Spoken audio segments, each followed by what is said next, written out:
I was ready to announce my pregnancy at our engagement party, surrounded by friends and family. But right before I could speak, my fiancé stood up, looked me dead in the eyes, and declared he was leaving me for someone else in front of everyone watching. He didn't just call off our engagement, he announced it at the party he planned himself, in front of both our families, while holding hands with someone else. I stood there in a dress he picked, with mascara melting into the corners of my mouth, 6 weeks pregnant with the child he didn't even know about, while he told the entire room that I wasn't the kind of woman who fits the life he's building. I'm Kendra. I'm 28. I teach second grade and decorate cupcakes as a side hustle. And until last Saturday, I was engaged to a man named Travis, a man who once fixed my flat tire in the rain and told my dad he wanted forever. We were together for 4 years. 4 long, intense years.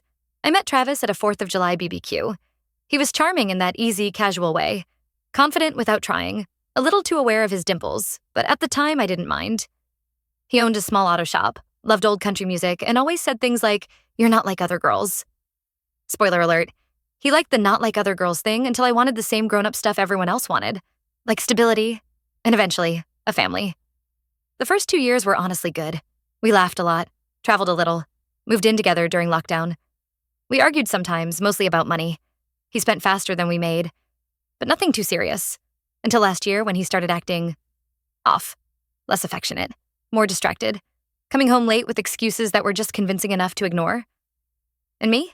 I was tired, working 2 jobs, meal prepping like some Pinterest robot, trying to convince myself that every relationship has rough patches. I thought things would smooth out once we were engaged. And then he did it. One random Tuesday in January, he proposed. I should have known something was wrong. He didn't get down on one knee, didn't even look me in the eye. Just handed me a little box while I was folding laundry, muttered, "Might as well, right?" I laughed, thought he was nervous, thought maybe it was just his way. God, I was so stupid. My mom was thrilled. His family pretended to be. And Travis? He suddenly turned into Mr. Event Planner, booked a private room at this cute southern restaurant, invited everyone, told me he wanted to make up for the low-effort proposal. I thought that meant he was finally taking things seriously. I didn't know it meant he was preparing to publicly discard me like expired milk. I found out I was pregnant 2 weeks before the party. Not planned, but not tragic. We weren't trying, but we weren't careful either. When I told my best friend Shayla, she cried happy tears and then immediately asked, "Wait, how do you think Travis will take it?" That question stuck in my throat for days. I couldn't tell him. Not yet. The party felt like the right time. Our parents would be there. Our friends, the people who mattered. It would be the start of something new. And it was. Just not in the way I imagined. The night of the party, I wore a pale yellow dress with soft curls pinned to one side. I had a tiny, secret glow. The baby was still a whisper, but I already loved it. Shayla gave me a subtle nod when I walked in. Travis gave me nothing. He barely looked at me. I chalked it up to nerves, but he wasn't nervous. He was excited. He gave a speech, clinked his glass with a fork and cleared his throat, said he had something to share, and winked at his brother. Then he turned to me and said, "I thought I knew what I wanted. I thought it was this, us. But lately I've realized I need more. I want more. And you're not the person I want that with." The room went silent. I froze, literally stopped breathing. He continued, "Just to be clear, this isn't a joke. The engagement's off. And since honesty matters, I should also say, I've been seeing someone else. Her name's Jordan.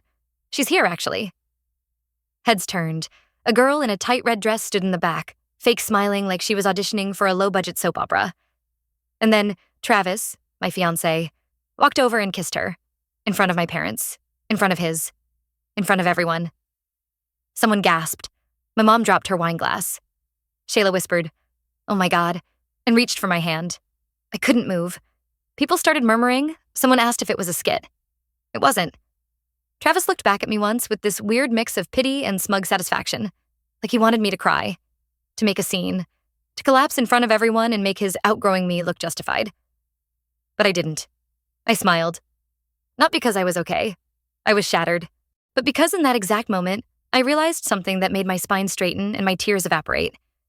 He had no idea I was pregnant. And even more than that, he had no idea I already knew about his secret loan applications. The ones he forged with my information. The ones that had my name on thousands of dollars of debt. I'd found the documents by accident 3 days earlier when looking for a spare checkbook. He never expected me to actually look.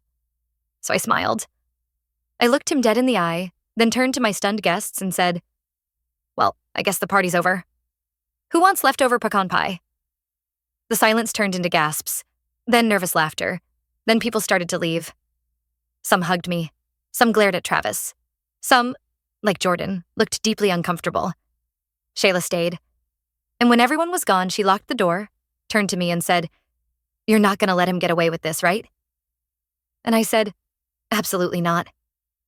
But what Shayla didn't know yet, what no one knew, was that Travis had already made a much bigger mistake than humiliating me in public. He'd put my name on something illegal. And I had the paperwork to prove it. After everyone left, Shayla and I sat in silence on my living room floor, still in our dresses, still in shock. I stared at the door like Travis might walk back in and say the whole thing was some elaborate, cruel prank. He didn't. Instead, the only sound was the soft hum of my refrigerator and the occasional squeak of Shayla's heels as she shifted restlessly beside me. Then she said it again. "You're not going to let him get away with this, right?" I didn't answer right away. Because the truth was, I didn't even know where to begin. The pregnancy, the forged loan documents, the public breakup, the humiliation. It was all a tangled knot of pain, rage, and disbelief. But beneath all of it, something colder was growing. Resolve. "I'm not just going to let him walk away," I finally said. "But I'm not going to scream or post rants on Facebook either. I'm going to do this my way. Quiet, legal, and irreversible." Shayla raised an eyebrow. "You're scaring me, in a good way." I stood up, walked to the bookshelf, and pulled out the brown accordion folder I'd hidden behind a stack of lesson plans. Inside were the documents I found 3 days before the party, loan applications from a shady online lender. Travis had forged my signature on 2 personal loans, both for over $10,000 each. He listed me as the primary borrower, used our shared address, and even submitted a fake pay stub he created using a free template site. I wouldn't have known any of this if I hadn't been looking for a checkbook to pay the pest control guy. There it was, stuffed in a drawer beneath expired coupons and old takeout menus. At first, I thought it was a mistake.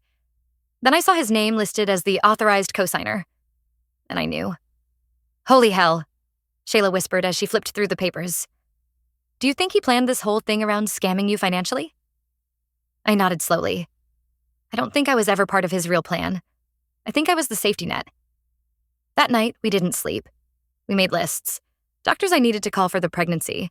Credit agencies I needed to contact to report identity fraud. Lawyers I needed to consult. Thank God Shayla's cousin was a paralegal and owed her a favor. At 6:45 a.m., I took a pregnancy test again. Even though I already knew. Even though my body already knew. The lines were still there. Still pink. Still real. I placed it beside the folder of forged documents. 2 lives Travis didn't know about. 2 bombs waiting to drop. By Monday morning, I had a consultation scheduled with a consumer protection attorney and a second appointment with my OB-GYN. I also froze my credit, set up fraud alerts, and pulled every financial record I could get my hands on. Turns out, Travis had been slowly draining our joint savings account for the past 6 months. Every time I deposited my paycheck, he transferred out a few $100s, just enough to go unnoticed. And guess what he spent it on? Jewelry, dinners, hotel stays. The names on the receipts didn't match Jordan. So either she had a fake ID or she wasn't the only one.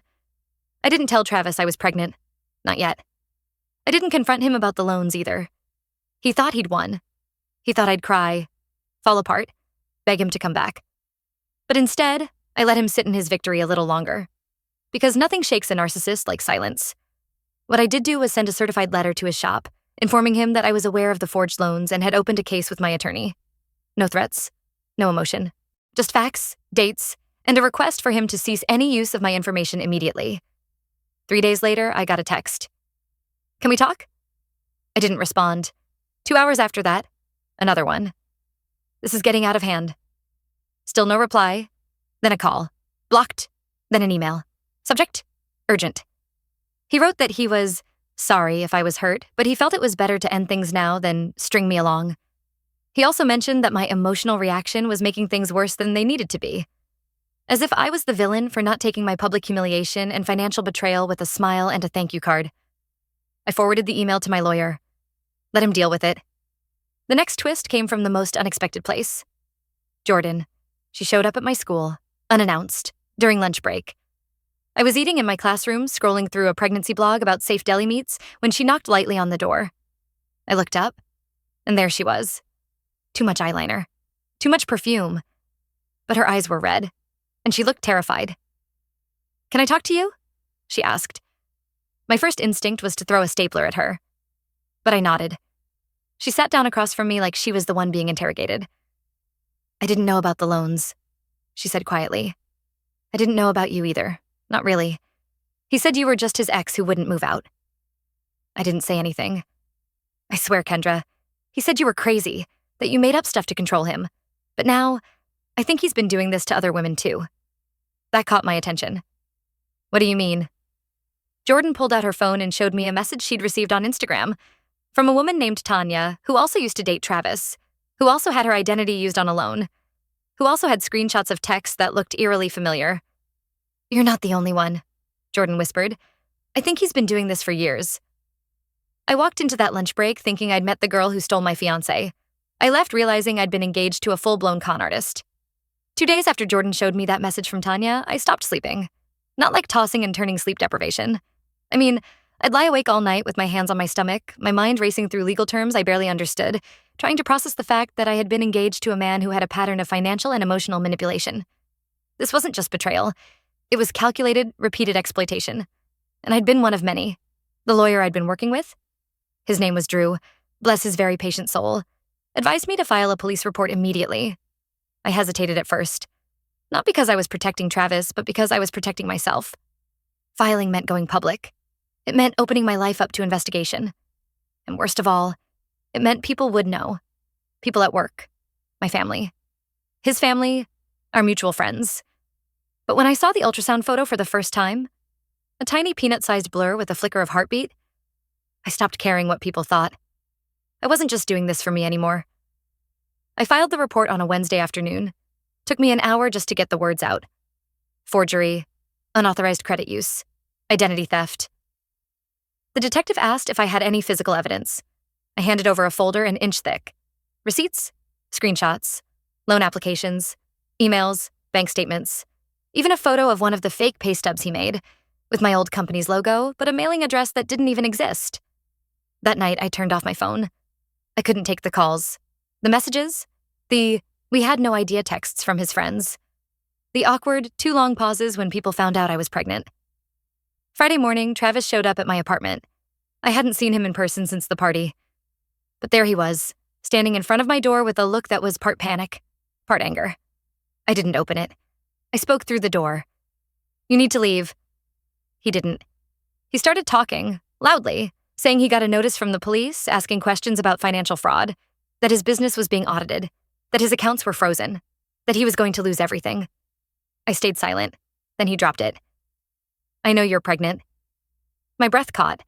I hadn't told anyone but Shayla, my OB, and Drew. I stepped closer to the door. "How?" He laughed, bitter, dry. "Doesn't matter, I know. And you're not doing this without me." My hand instinctively went to my belly. "You lost the right to say what I can or can't do the minute you forged my name for $20,000. There was a pause. Then he said quietly, "You don't want a kid growing up without a father." And that's when I snapped. "You mean like how I've been doing everything alone while you played con man with Jordan, Tanya, and who knows how many other women? Don't talk to me about being a father, Travis. You didn't even ask if I was okay when you humiliated me in front of everyone I love." Another pause. Then his voice shifted. Desperate. Defensive. "It wasn't like that. I panicked. I needed a way out. I didn't know how to tell you." "You didn't know how to tell me? So you threw a party and dumped me like I was trash?" He started to say something else, but I cut him off. "I have a lawyer. I filed a report. This is no longer between us. It's between you and the state." He slammed his fist against the door. I flinched but didn't move. "You ruined my life." I finally opened the door. Just enough for him to see my face. Just enough for him to see that I wasn't afraid anymore. "No, Travis. You ruined your life. I'm just making sure it doesn't take mine down with it." I closed it before he could say another word. That was the last time I saw him in person. Over the next 2 weeks, things escalated. I found out through Shayla, whose cousin works at a small law firm downtown, that Travis was under formal investigation. His business partner had filed a separate complaint. Apparently, I wasn't the only one whose name had been used for shady loans. He'd done it to at least 3 other people: former girlfriends, a coworker, even his own cousin. The image I had of him, charming, funny, occasionally reckless, was gone. He was a predator. The heartbreak came in waves. Not because I missed him, but because I didn't recognize the man I had once thought I'd marry. Every memory felt like it belonged to a stranger. Every laugh, every kiss, every stupid nickname. None of it was real. It was all part of a script he'd performed for different audiences. I started therapy. My therapist told me something that hit me like a slap. You weren't naive. You were targeted. There's a difference. Then came the twist, the one I didn't see coming. Last night, Shayla called me at 11:42 p.m. Kendra, check your email, right now. I was half asleep, nauseous and irritated, but her voice, urgent and shaky, snapped me awake. I opened the email. It was from an anonymous address, no subject line, just an attachment. One video file, MP4 format, title, Travis Confession. My heart stopped. I clicked play. It was a screen recording. Looked like it had been recorded during a FaceTime call. There he was, Travis, in his shop, talking to someone I couldn't see. And then he said it. I mean, yeah, I used her name. But what was she gonna do? Cry about it? Pregnant chicks don't fight back. She should have thanked me. Now she's stuck with a baby and I'm free. I felt cold, sick, like my blood had turned to ice. The video ended with him laughing. Laughing. I stared at the screen, shaking. Not from sadness, not from rage, from clarity. I wasn't broken. I wasn't helpless. I was just getting started. And this time, I had him. On video. The morning after I watched that video, Travis bragging about forging my name, mocking my pregnancy, laughing like it was all a big joke. I didn't cry. I didn't scream. I didn't even throw anything. I made a list, because that's what I do when the world feels like it's spinning. 1, call Drew. 2, back up the video in 3 places. 3, file a digital evidence addendum to my case. 4, protect the baby. 5, protect me. I started by emailing the video to my lawyer. I didn't even write a message, just attached the file and hit send. 10 minutes later, my phone rang. Is this real? Drew's voice was sharper than usual. 100%. He was quiet for a moment, then let out a slow breath. This changes everything. We're not just talking fraud anymore. This is intent. This is character. If we need to go to court, this is gold. It didn't feel like gold. It felt like poison. But I wasn't going to let Travis keep writing my story. Not anymore. The next few days were a blur of motion. I turned my apartment into what I now call Mission HQ. I bought a secondhand desk from Facebook Marketplace, pinned court timelines on the wall like a true crime detective, printed everything, color-coded files. I even labeled a folder things he thought I'd never find. And while Travis spiraled, his accounts frozen, his reputation crumbling, I got stronger. Not overnight, not all at once, but piece by piece. I started walking every morning, 15 minutes, just me and my headphones. Sometimes crying, sometimes talking to the baby, sometimes just breathing. And each time I came back feeling a little more like myself. I cut off people who sided with him. Blocked, deleted, gone. No explanations. If you watched what he did to me and said, well, relationships are complicated, you don't get to be in my life. Shayla was a constant. She showed up twice a week with snacks, legal pads, and unsolicited pep talks. This is your villain origin story, she joked one night, unpacking a bag of cheese puffs and grape juice. You're gonna be the woman people write books about. I laughed. For the first time in weeks, it felt real. Then something unexpected happened. I got a letter, a physical one, in an actual envelope. No return address, no name, just my name in shaky handwriting. Inside were 2 things: a printed screenshot of a Venmo transfer, from Travis to someone named Danny A. Note, thanks for the info. And a Post-it note, written in Sharpie. 4 words.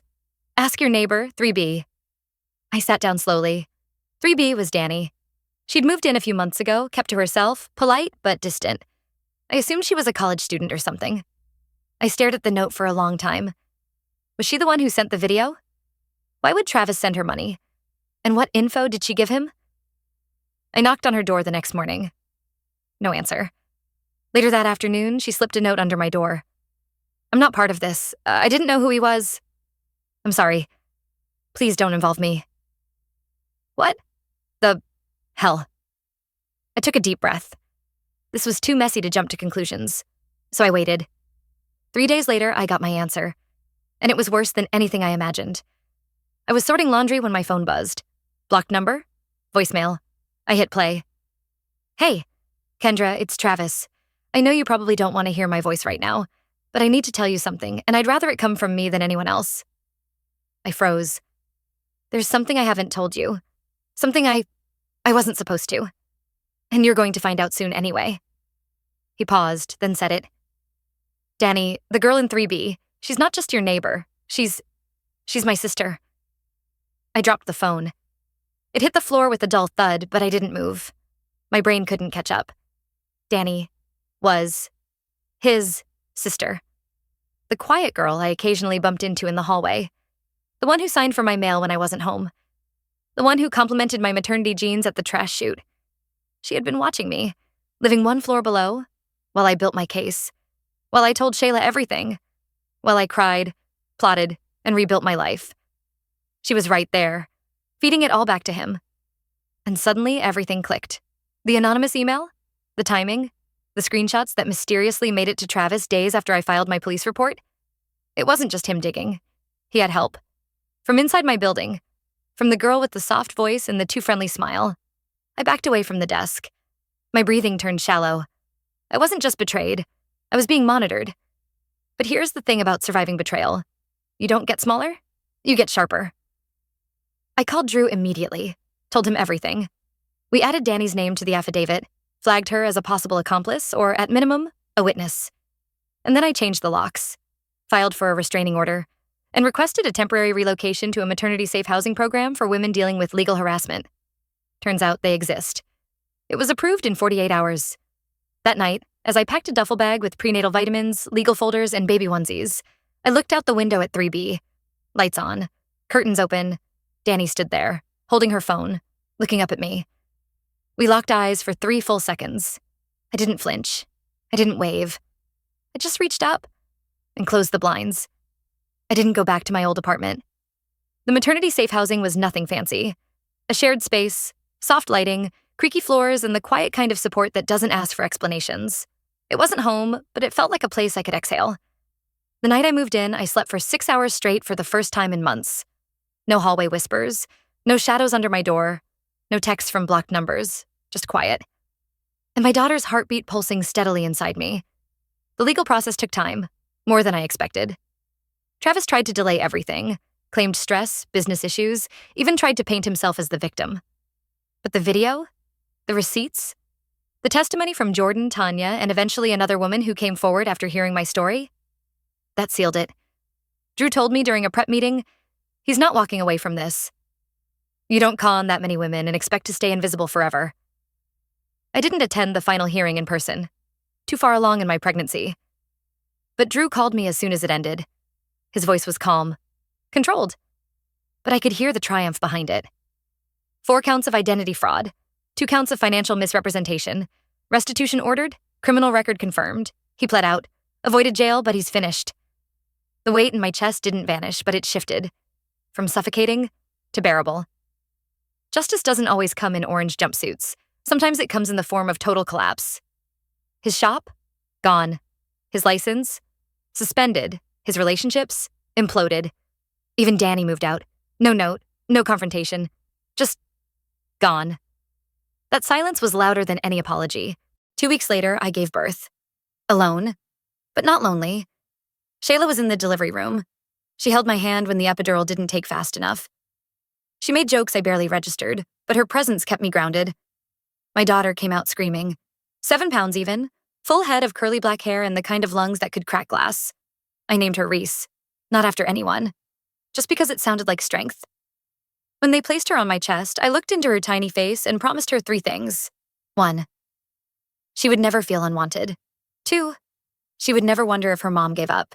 3, and no matter what her father had done, his story would never define hers. A month after Reese was born, I got a letter from Travis. Typed. 3 paragraphs. No apology. Just a vague attempt at rebuilding trust and asking if he could one day be part of Reese's life. I read it once. Then I fed it through the paper shredder. Slowly, I kept the video, the ultrasound, and the court order granting me sole custody for her safety and mine. That's the only paperwork that matters now. Last weekend, Reese turned 6 months old. She babbles like she's telling secrets, has a laugh that starts in her belly and fills a whole room. And when she wraps her tiny fingers around mine, I know exactly who I've become. Not a victim, not a cautionary tale, not someone broken beyond repair. I'm the woman who took a public betrayal and turned it into protection, who turned fear into fire, who faced down lies and left with the truth. And Travis? Last I heard, he was working for a towing company 2 counties over. Word travels fast in small towns. He lives in a shared rental. No car of his own. No customers calling. No family left willing to defend him. That's what happens when your entire life is built on taking from others. Eventually, there's nothing left to take. He destroyed my reputation in one night. I rebuilt my future in silence, one choice at a time. Never underestimate the power of staying calm. Sometimes quiet strength can echo louder than 1,000 acts of revenge. If you've ever been betrayed and thought you'd never recover, remember, you don't need to scream to win. You just need to stand tall and hold your truth. What would you have done if you were in my shoes? Drop your thoughts in the comments. I read every single one. And if you want more real stories like this, hit that subscribe button. We've got so much more to talk about.